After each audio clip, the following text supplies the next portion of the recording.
Okay, more history. Middle school, talented, championships in middle school.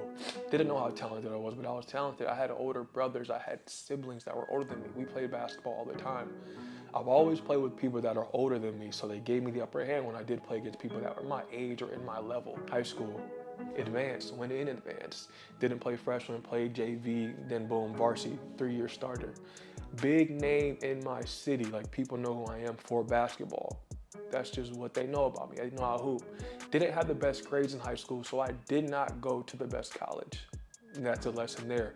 If you're going to be a basketball player and you're in high school, you need to prioritize your grades because you need to get into a good college if you want to pursue basketball on an even higher level.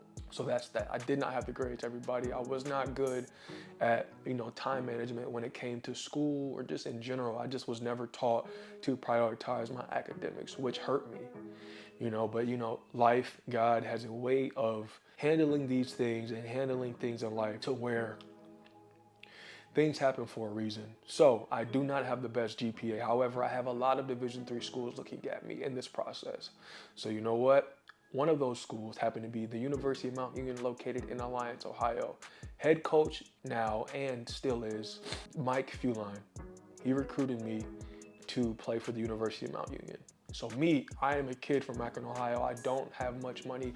My mother's working 2 jobs. It's just like stuff isn't really that well planned for me.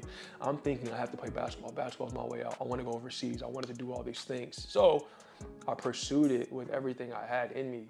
No connections. I went to a Division III school in Alliance, Ohio. That wasn't even good at basketball. That wasn't known for basketball. Let's just get that fact straight. Beautiful campus. They were known for football. They're not even known for basketball. Okay, so I'm a freshman on campus. I'm working hard. All I know is how to do is work hard at basketball. My grades still aren't good. I'm still not prioritizing school. I don't understand the work. I'm barely passing. These things are happening like they did in high school, but I am excelling in basketball, right? Because that's what I know how to do. So I get through my freshman year. I was not a starter. There was a senior guard in front of me. Personally, I feel like I should have started. However, I didn't. I'm not the coach. I can't make coach decisions. I'm a player in that setting. But the next year, I'm a starter. I'm a sophomore, and I averaged the most points on the team. I was like second in rebounds. I was the best player, and that's just as simple as it goes. Those guys might disagree. I mean, hearsay, hearsay. I just think I was the best player, and that's just as plain as I can put it.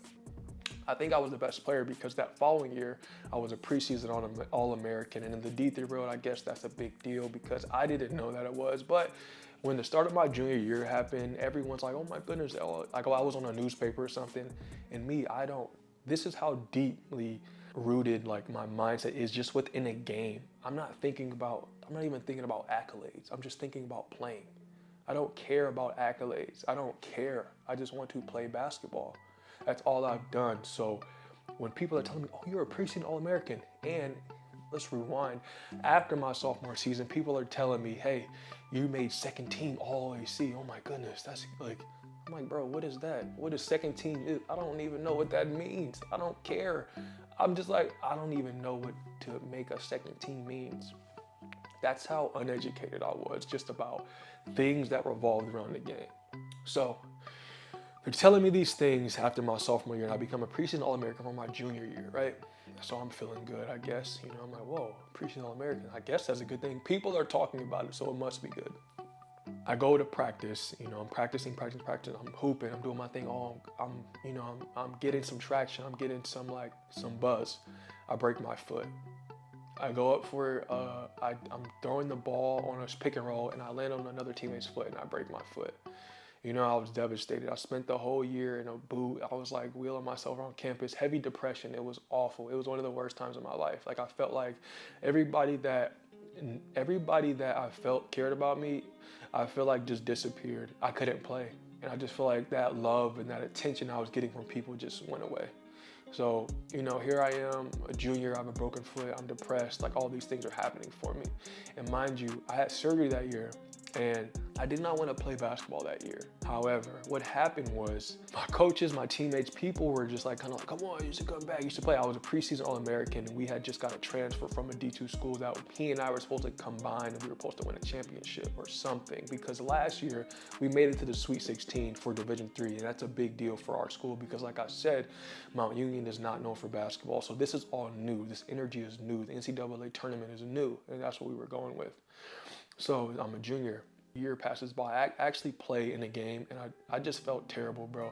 Averaged like 6 points a game, and it was like just awful. I felt bad. My foot was, it was like I was playing on one leg. It was just really weird, and I just wish I hadn't have done it. But I didn't have the support system tell me, hey, no, you need to sit down and you need to rest your body and get ready for another season. You need to sit this season out because you could have 2 years of eligibility after. All right, so that year's a wash. But now I've played 6 or so games just to say I did it, which was not intelligent. But now the summer rolls around, so I'm like, yo, Deallen, you gotta make a decision. You had a good sophomore year, but now going into the senior year, you need to go crazy. You know what I mean? Like, you need to amp it up. Your game needs to speak for itself. And that's what I did. I worked hard, bro. I worked so hard all summer. I used to stay on campus during summers just to be by the gym, just to be by the weights, just to lift, just to do all these things so I could, you know, so my game could be right.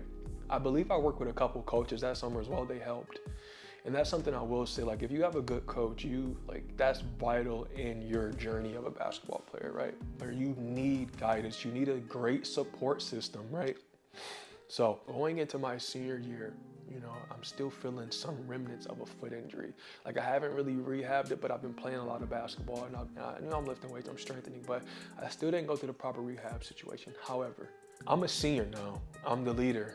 I don't want to have any doubts, regrets, nothing. So you know what? I put my all into that season. I put my all into my teammates the best I knew how. I worked as hard as I could when I was on the floor, and I also worked as hard as I could off the floor. I cheer for my teammates. Academically, I'm still struggling.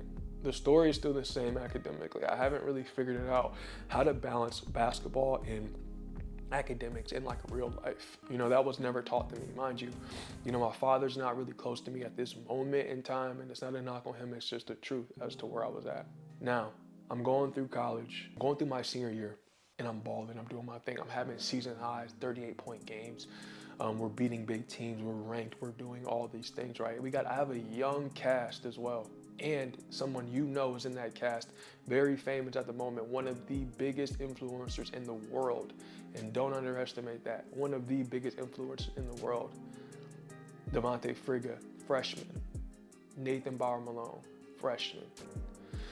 2 young guys that you know today to be who they are, which are great players, but they were freshmen when I was senior. And that's just critical for everybody to realize that. It's a part of my journey. I encourage everybody that has destinies and journeys, don't run from the connections and the people that you've met, because it happened for a reason.